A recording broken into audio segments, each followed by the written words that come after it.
अस्सलाम वालेकुम। आज की जो ज़ियारत है वो उम्मुल मोमिनीन हज़रत ख़दीजतुल कुबरा रज़ियल्लाहु ताला अन्हा के घर और सहन का मंज़र है। हम लोग इस वक्त मरवा पे थे और ये देखिए हुज़ूर पाक सल्लल्लाहु अलैहि वसल्लम की जाए पैदाइश नज़र आ रही है। इसके बिल्कुल सामने हज़रत ख़दीजतुल कुबरा रज़ियल्लाहु ताला अन्हा का घर था, तो वहाँ पे आज हमने नमाज़ पढ़ी थी। यहाँ पे ज़मज़म के जो कूलर होते हैं उनसे बॉटल्स भरने की, स्टोर करने की इजाज़त बिल्कुल नहीं होती। ग्लास ग्लास पानी पीना होता है। अगर आप बॉटल्स भरना चाहते हैं तो जहाँ सही होती है ना, वहाँ पे बड़े बड़े जो है वो न कूलर्स लगे हुए, नल लगे हुए हैं, वहाँ से आप भर सकते हैं। वैसे तो वहाँ से भी मना करते हैं, लेकिन लोग भर लेते हैं, ऐसी कोई बात नहीं।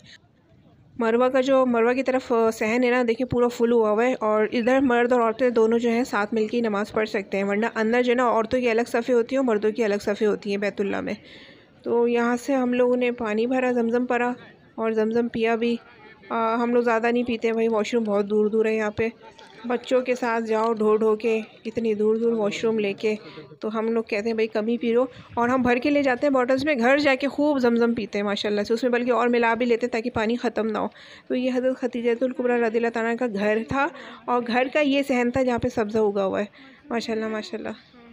यहाँ पे आके इतनी अच्छी फीलिंग्स आती हैं कि ये उम्महातुल मोमिनीन में सबसे बड़ी हज़रत ख़दीजतुल कुबरा रज़ियल्लाहु ताला का घर था, और खातून जन्नत हज़रत फ़ातिमा रज़ियल्लाहु ताला अन्हा और उनकी बाकी बहनें हज़रत ज़ैनब रज़ियल्लाहु ताला, हज़रत उम्मे कुलसूम रज़ियल्लाहु ताला अन्हा और हज़रत रुक़ैया रज़ियल्लाहु ताला अन्हा यहाँ पे पैदा हुए इस घर में, और यहाँ पे परवरिश पाई। इसी जगह पे वो लोग खेलते कूदते होंगे। माशाल्लाह कितनी प्यारी जगह है ये, और बहुत पुरसुकून है ये। अल्लाह ताला अपने नेक बंदों की कुछ ना कुछ निशानियाँ रखता ही है, उनमें से ये एक है। आधे सैन में ना ये मोटे मोटे ग्रीन कलर के कारपेट होते हैं, बहुत कंफर्टेबल। आधे सैन में ये बिछे हुए थे और आधे में नहीं थे, तो हमें शुक्र अल्लाह का कारपेट पे पढ़ना नसीब हो गया था। और भी लोग आए हुए थे। इतना बड़ा सहन इस वक्त खाली था। जब हम नमाज़ पढ़ रहे थे या अपना इबादत वगैरह कर रहे थे तो बच्चे यहाँ पे खेल रहे थे। मुर्साबीन के अलावा और भी बच्चे आए हुए थे यहाँ पे, और वॉलंटियर्स जो हैं हरम शरीफ के या कंस्ट्रक्शन वाले जो लोग होते हैं वो यहाँ पे रेस्ट कर रहे थे। और पहाड़ देखें, मैं ये सोचती हूँ इन पहाड़ों को देख के कि चलो इस पे घर तो कभी बने कभी उजड़े, लेकिन हुज़ूर पाक सल्लल्लाहु अलैहि वसल्लम के ज़माने से ये पहाड़ तो एज़ इट इज़ खड़े हुए होंगे। कितनी बाबरकत जगह है कि हुज़ूर पाक सल्लल्लाहु अलैहि वसल्लम और दीगर सहाबा कराम रज़ियल्लाहु ताला अन्हा जो है वो इन पहाड़ों को देखते होंगे या उनके घर भी यहीं आसपास होंगे। और शुक्र अल्लाह ताला का कि अल्लाह ताला ने हमें बिनाई दी और हमने भी इन ज़ियारतों को देखा अपनी आँखों से। ये इस तरफ जो है वो सफ़ा है, और सीधे चले जाएं, नहीं सॉरी मैं गलत बोल रही हूँ, ये मरवा है और सीधे चले जाएं तो सफ़ा है। अच्छा, काबा शरीफ में डायरेक्शन के लिए जो है ना इस तरीके से टाइल लगे हुए हैं। इसका मतलब यही होता है काबा इस तरफ है, मतलब डायरेक्शन के लिए बहुत आसानी कर दी गई है। सहन में जिस तरफ काबा शरीफ का डायरेक्शन है उधर ही ये एक सेंटर है। लोगों की खोई हुई चीज़ें जो है ना वो यहाँ पे रिपोर्ट करते हैं। इसी तरीके से अगर किसी का बच्चा गुम हो गया तो उसकी भी रिपोर्ट यहाँ ही करते हैं। और इस तरफ जो है, और इस सेंटर के बिल्कुल उल्टे हाथ की तरफ जो है ना ये भी एक ऑफ़िस है, और यहाँ पे वो चीज़ें जो है ना कोई भी वो आप वसूल कर सकते हैं, रिसीव कर सकते हैं। और लिखा हुआ भी है lost and found office. Purse, घड़ियाँ, क्या कैलकुलेटर किसका गुम होगा यहाँ पे। आई थिंक मोबाइल बनाने की कोशिश की इन लोगों ने। वॉलेट भी बना हुआ है एक, बाकी मुझे समझ नहीं आ रहा आखिर में क्या है। तो कभी भी बच्चा या सामान गुम हो जाए तो यहाँ इस तरफ जो है उल्टे हाथ सीधे हाथ की तरफ रिपोर्ट करें और यहाँ से चीज़ें मिल जाती हैं। इसके बिल्कुल बराबर में है ये सऊदी रेड क्रिसेंट अथॉरिटी। अब रेड क्रिसेंट अथॉरिटी तो यकीनन सेहत के हवाले से मामलात जो यहाँ देखे जाते होंगे, और इसके बिल्कुल बराबर में ये एयर क्वालिटी मॉनिटरिंग स्टेशन बना हुआ है। मतलब अंदर जो है जो एसी या फैंस वगैरह काम करते हैं तो वहाँ यहाँ से उसकी मॉनिटरिंग होती होगी। एयर प्योरीफायर भी लगे होते हैं क्योंकि इतना आदम होता है, यानी इतने लोग होते हैं कि बस।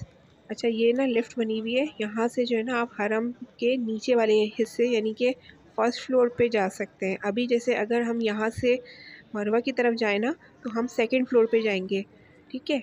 और इस तरफ से मैंने झाँका था तो ये उस तरफ सीधे में जो है वॉशरूम नज़र आएगा। और यहाँ पे क्लॉक टावर खड़ा हुआ है। क्लॉक टावर की दीगर बिल्डिंग्स हैं, मक्का टावर, सफ़ा टावर, ब्ला टावर, और वहाँ कोने में ना सफ़ा है। फिर यहाँ पे मैं दोबारा पहाड़ियों की बनाई, उस वक्त अंधेरे में डूबे हुए थे।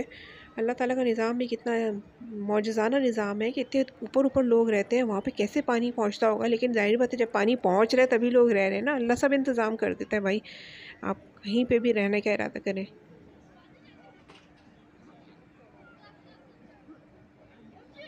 इस वक्त यहाँ पे लोग बैठे हुए थे, कोई बातें कर रहा था, कोई दुआएं कर रहा था, कोई नफिल पढ़ रहा था, ईशा की अजान का इंतज़ार कर रहे थे सब।